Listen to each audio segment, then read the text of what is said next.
Hello everyone, welcome to the Ozark Outpost. We're here once again for Operation Skyhook. It's July 42, the Commonwealth and Free France. The Commonwealth still has one major factory, so they're going to try for advanced submarine warfare again. Didn't have much luck with it early on. Got a 12 this time, so that moves up to stage 2.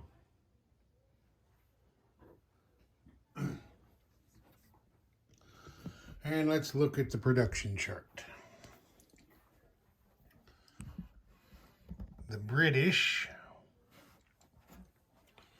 had 9 pounds left in the bank after the convoy raiding. With improved construction, they're spending 5 to finish the major factory in Ottawa. The remaining 4 they're spending on 2 militia. FEC had 9 rupees in its bank. It's spending 8 on 2 colonial infantry.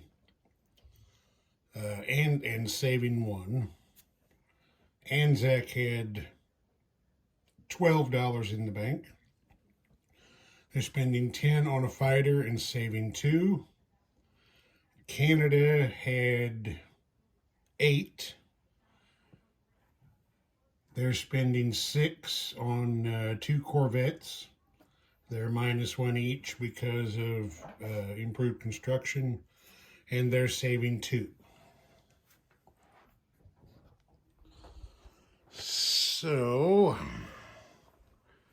let's move around the map here. We're going to have just a little bit of combat, not a whole bunch. And it's all going to be right here in the Southwest Pacific. This British submarine is going to move 1 space from, what is that, 132 up here to 122, where it is going to convoy raid the Tokyo line. The British coastal sub and the FEC coastal sub are also going to raid the line.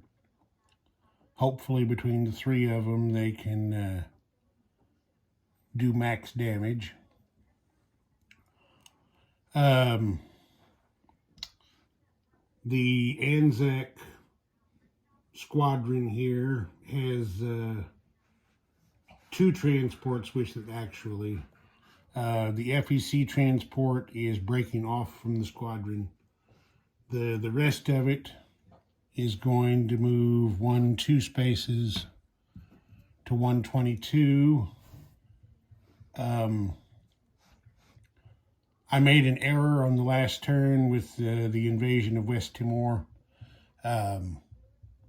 I took a double casualty hit on the 2nd round, and it only applies to the 1st round, so I put one of the infantry back. So the infantry and artillery from West Timor riding the transport to come up here for an amphibious invasion of Sumatra, defended by a lone Japanese militia.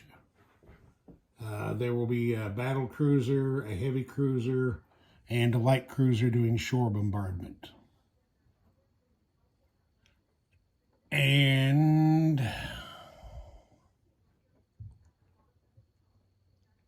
I believe that is it for Commonwealth combat moves.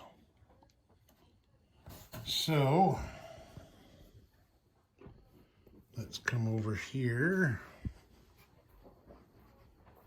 and we'll do the convoy raiding first. That out of there. All right, we will do the FEC coastal sub first.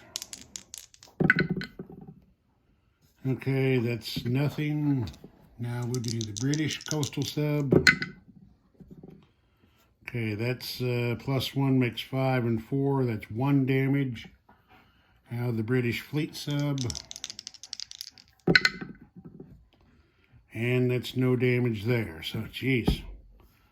I was thinking 3 submarines ought to be enough to do the job, but they barely did anything. The Tokyo line takes 1 damage, and the Japanese lose 1 yen from their treasury. Not very good. Okay, now we'll come over here to the bigger dice tray for the amphibious invasion of Sumatra. So we're going to have battle cruiser, heavy cruiser, light cruiser for shore bombardments. 3, 2, and 1.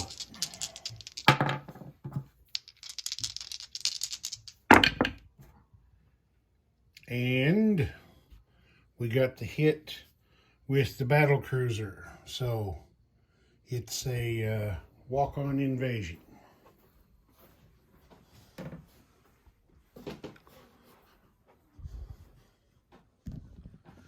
So we remove the Japanese militia and their roundel. The Anzac forces land.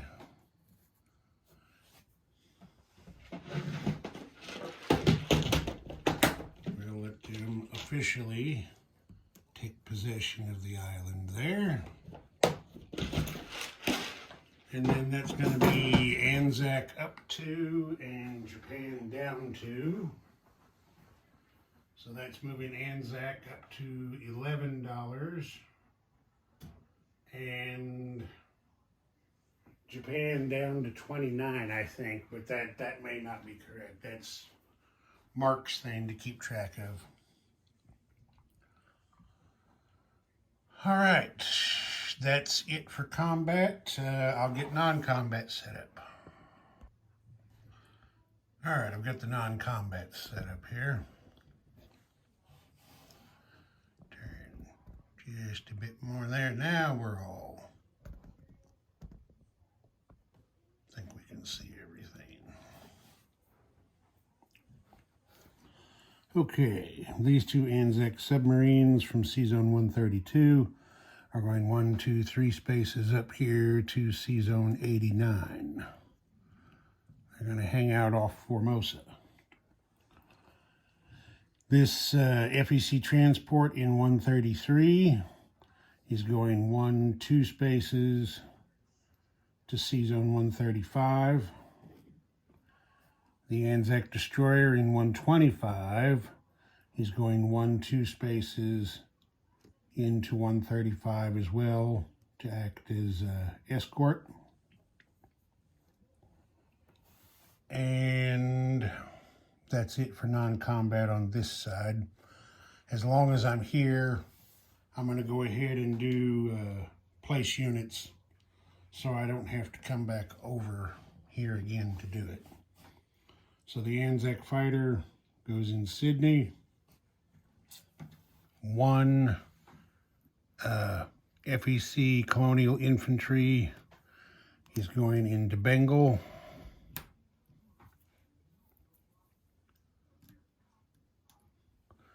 And the other is going into Benares.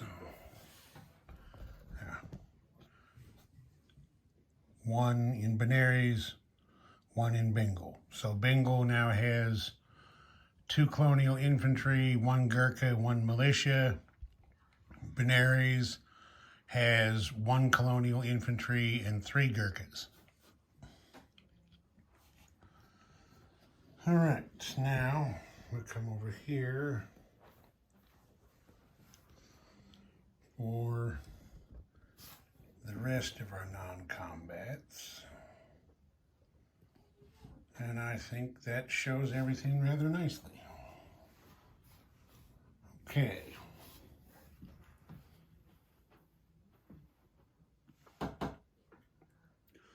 Here in C-Zone 11, we've got 2 coastal defense ships and 1 torpedo boat destroyer.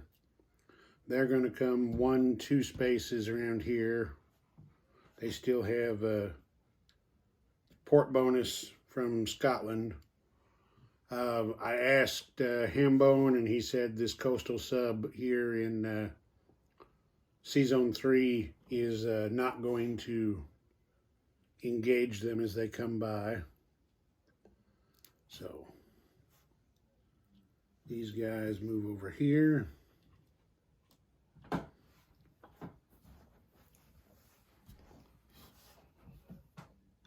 This escort carrier with a fighter on it in C-Zone 21 is going 1-2 spaces to C-Zone 23.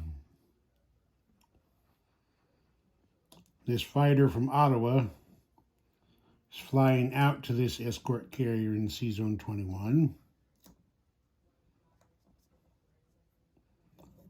And then the escort carrier is going 1, 2, 3, 4 spaces with its port bonus down to C-Zone 78. This destroyer from 21 is going along as escort. The battle cruiser from C-Zone 77 is also going to hop over to C-Zone 78 and squadron up with them. And I believe that's it for the... Yeah, that's it for the non-combats. All right, place units over here.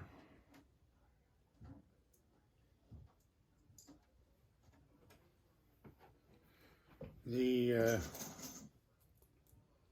2 British militia are going into Scotland to make a total of 5 militia and 1 AA gun defending that territory. The Germans may take it, but we're not going to give it away. Up here in Ottawa, the British place their completed major factory. And then the Canadians put 2 brand new corvettes into C-Zone 21 at their major shipyard. And it looks like that's it, yes. All right, now we have a wartime economy roll to do over here.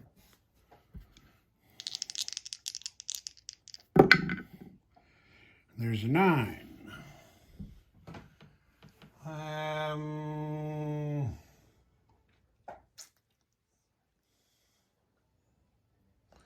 We're going to split it this time. Let's look at the income chart here. You can see the British are at 4, Canada's still at 6, FEC's at 9, ANZAC is at 11. So, the British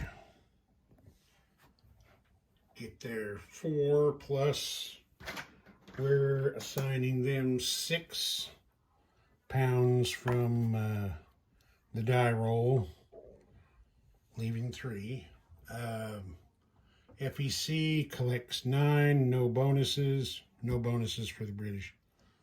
9 and no bonuses, plus the one they saved, puts 10 rupees in their bank.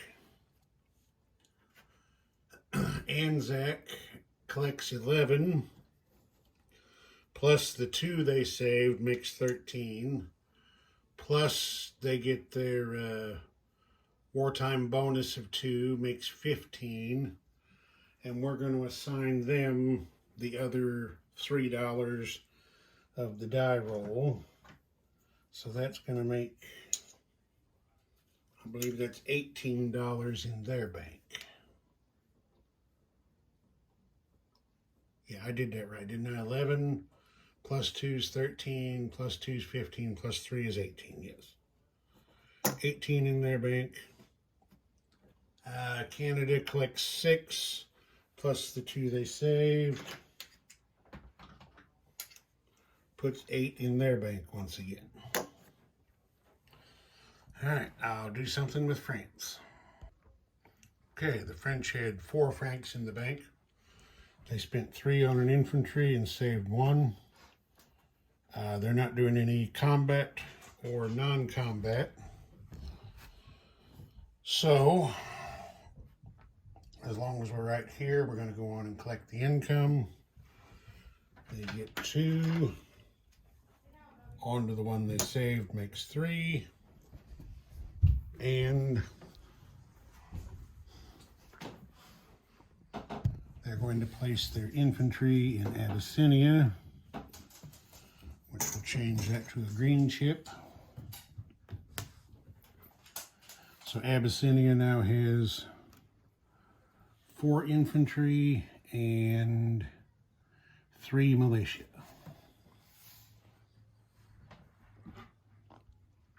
And that's that. Ozark Outpost. Over and out.